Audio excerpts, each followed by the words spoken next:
Topic आपका है types of preference share.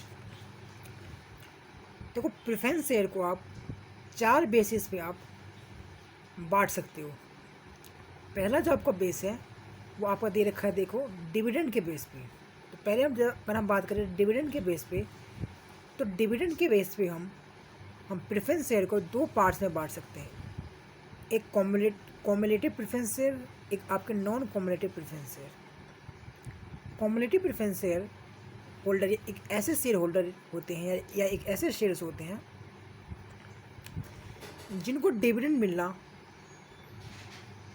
तय होता है, यानी उनको डिविडेंड मिलना कन्फर्म है, चाहे कंपनी को प्रॉफिट हो चाहे कंपनी को लॉस हो। अगर आप कॉम्युलेटिव प्रेफरेंस शेयर होल्डर हो, यानी अगर आपके पास कंपनी के अंदर कॉम्युलेटिव प्रेफरेंस शेयर हैं, तो आपको डिविडेंड हर हालत में मिलेगा, चाहे कंपनी को लॉस हो चाहे कंपनी को फ़ायदा हो। लेकिन यहाँ पे एक और बात ध्यान रखनी है, जिस ईयर में कंपनी को लॉस हो रहा है उस ईयर में आपको डिविडेंड नहीं मिलेगा। अगर आप कॉम्युलेटिव प्रेफरेंस शेयर, फिर ध्यान सुनो मेरी बात, कि अगर आप कॉम्युलेटिव प्रेफरेंस शेयर होल्डर हो तो जिस ईयर में कंपनी को लॉस हो रहा है उस ईयर में आपको डिविडेंड नहीं मिलेगा। लेकिन जब अगली बार जब आपकी कंपनी को जो प्रॉफिट होगा, यानी जब फ़ायदा होगा, तो उस साल आपको, जिस साल आपकी कंपनी को लॉस हुआ था और जिस साल आपको डिविडेंड नहीं मिल पाया था, उस साल आपको, यानी जिस साल कंपनी को फ़ायदा हो रहा है उस साल आपको दोनों साल का एक साथ डिविडेंड मिल जाएगा, अगर आप कम्युलेटिव प्रेफरेंस शेयर होल्डर हो। यानी कम्युलेटिव प्रेफरेंस शेयर होल्डर एक ऐसे शेयर होल्डर होते हैं या एक ऐसे शेयर होते हैं कम्युलेटिव शेयर जिनको डिविडेंड मिलना तय होता है, चाहे कंपनी को फ़ायदा हो चाहे कंपनी को लॉस हो। लेकिन जिस ईयर में लॉस होता है उस ईयर में नहीं मिलता, लेकिन उस ईयर में जितना डिविडेंड आपका बनता है वो आपका डिविडेंड आपको उस ईयर में मिल जाएगा जिस ईयर में आपकी कंपनी को फ़ायदा होगा। अगर हम बात करें non cumulative preference share holder या नॉन कॉम्युलेटिव शेयर्स के बारे में, तो इसका मतलब एक ऐसे शेयर होल्डर से होता है, एक ऐसे शेयर होल्डर से होता है जिनको डिविडेंड तभी मिलता है जब आपकी कंपनी को फ़ायदा हो, यानी आपकी कंपनी को प्रॉफिट हो।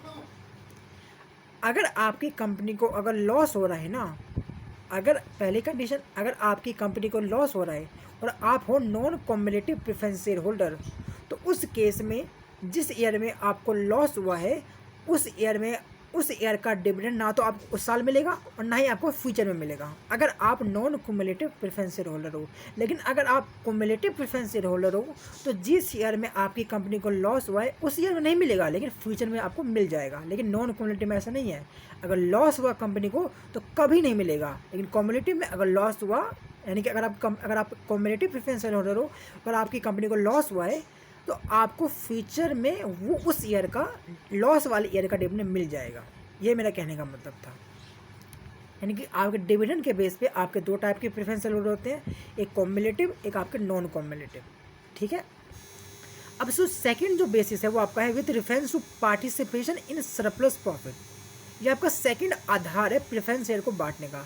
तो इसके भी आपके 2 टाइप्स होते हैं,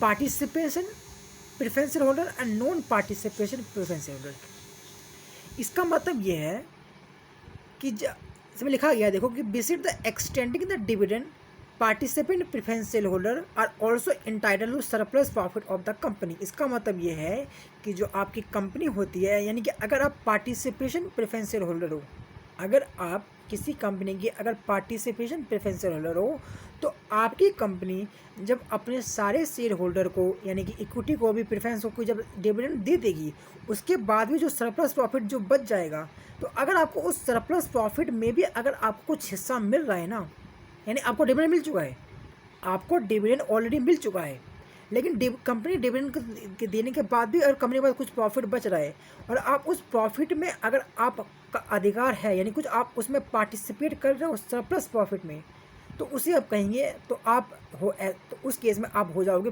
पार्टिसिपेशन प्रेफरेंस होल्डर। अगर हम बात करें नॉन पार्टिसिपेशन प्रेफरेंस होल्डर की, तो ये एक ऐसे प्रेफरेंस होल्डर होते हैं जिनको सरप्लस प्रॉफिट, यानी कि जो एंड में कंपनी जो डिविडेंड दे देती है, इंटरेस्ट पे कर देती है, सब कुछ करने के बाद जो एंड में जो सरप्लस प्रॉफिट जो मिलता है, तो उसमें नॉन पार्टिसिपेशन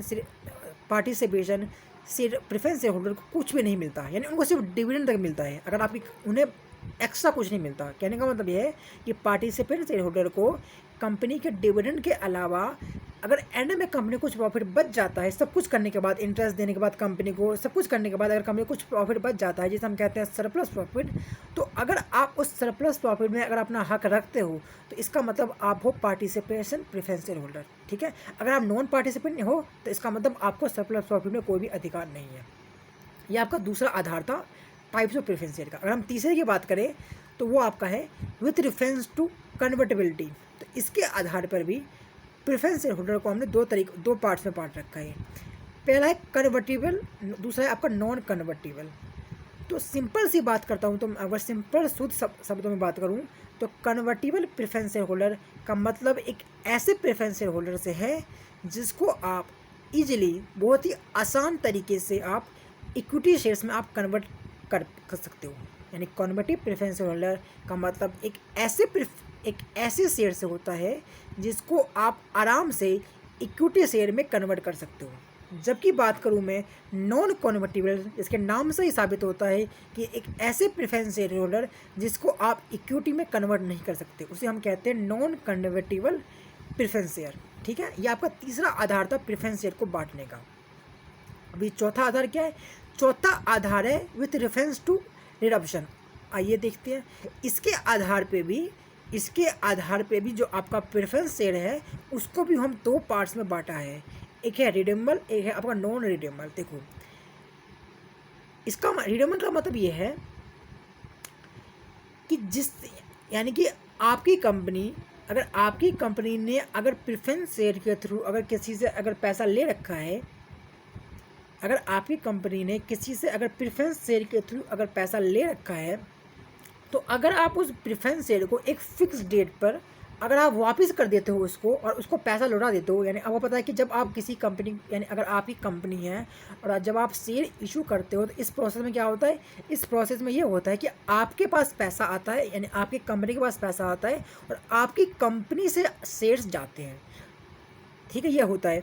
तो रिडेम्बल का मतलब ये है कि जब यानी एक फिक्स डेट पहले से तय हो चुकी होगी जिससे आपने पैसा लिया है और जिसको आपने शेयर दिया है, उसे अगर आप फिक्स पॉइंट पे अगर आप उस शेयर को उससे आप वापस ले रहे हो और उसका पैसा अगर आप उसको रिफंड कर रहे हो, अगर इसकी डेट आपकी फ़िक्स है और ऐसा आप 20 साल के अंदर कर रहे हो, यानी कि कंपनी के स्टार्ट होने से 20 साल के अंदर कर रहे हो, तो उसे हम कहेंगे रिडेमेबल प्रेफरेंस शेयर होल्डर। जबकि नॉन रिडेमेबल प्रेफरेंस एक ऐसे प्रेफरेंस होल्डर होते हैं जिसके शेयर आप वापस करते हो कंपनी के वाइंडिंग ऑफ, यानी कि कंपनी के अंत होने के बाद या 20 साल होने के बाद। यानी रिडेमेबल प्रेफरेंस शेयर का मतलब एक ऐसे प्रेफरेंस शेयर से होता है जिसको शेयर आप लौटाते हो, यानी जिसको आपने शेयर्स दे रखे हैं, जिस पब्लिक को आपने शेयर्स दे रखे हैं, जब आप उस शेयर को वापस लेते हो, अगर वो 20 साल के अंदर ले रहे हो, यानी एक आपका फिक्स है कि इतने में लेंगे, तो उसे हम कहेंगे रिडेमेबल प्रेफरेंस शेयर होल्डर। लेकिन अगर आप उसी शेयर को, यानी जिसको आपने पब्लिक को जो शेयर दे रखा है, उसको अगर आप 20 साल के बाद कंपनी के अंत होने के बाद अगर उनसे आप वो शेयर वापस ले रहे हो, तो उसे हम कहेंगे non redeemable preference share holder. यानी कि आप 4 तरीके से हम प्रेफरेंस शेयर को बांट सकते हैं। पहला डिविडेंड के बेस पे, जिसके 2 पार्ट है, कॉम्युलेटिव, दूसरा नॉन कॉम्युलेटिबल। फिर आपका आता है पार्टिसिपेंट सरप्लस प्रॉफिट, यानी अगर आप एंड में प्रॉफिट जो बचे अगर उसमें आप पार्टिसिपेट कर रहे हो तो उसे हम कहेंगे पार्टिसिपेशन प्रेफरेंस शेयर होल्डर। अगर आप नहीं कर पा रहे हो तो उसे हम कहेंगे non participation preference share holder. तीसरा आधार था आपका कन्वर्टिबल के आधार पर। इसके भी आपके 2 टाइप्स पढ़े हमने, एक आपका कन्वर्टिबल प्रेफरेंस शेयर होल्डर, एक आपका था non convertible preference share holder. Convertible यानी कि एक ऐसे प्रेफरेंस शेयर होल्डर जिसको आप आराम से इक्विटी में कन्वर्ट कर पा रहे हो, जबकि आपके नॉन कन्वर्टेबल एक ऐसे प्रेफरेंस शेयर होल्डर है जिसको आप इक्विटी में कन्वर्ट नहीं कर सकते। चौथा था आपका रिडम्पशन के आधार पर, यानी कि ऐसे प्रेफरेंस शेयर होल्डर जिसको आपने अपने कंपनी के शेयर्स दे रखे हैं, जिस पब्लिक को आपने अपनी कंपनी के शेयर दे रखे हैं, अगर आप उससे अपना शेयर अगर आप 20 साल के अंदर अगर मांग रहे हो, यानी एक फिक्स आपका मैच्योरिटी डेट है, तो उसे हम कहेंगे रिडेमेबल प्रेफरेंस होल्डर। लेकिन अगर आपकी कंपनी ने जिसको शेयर दे रखे हैं, अगर आप 20 साल के बाद अगर आप प्रेफरेंस शेयर आप उससे लेते हो वापस और उसको पैसा लौटा देते हो, तो उसे हम कहेंगे non redeemable preference holder. Thank you.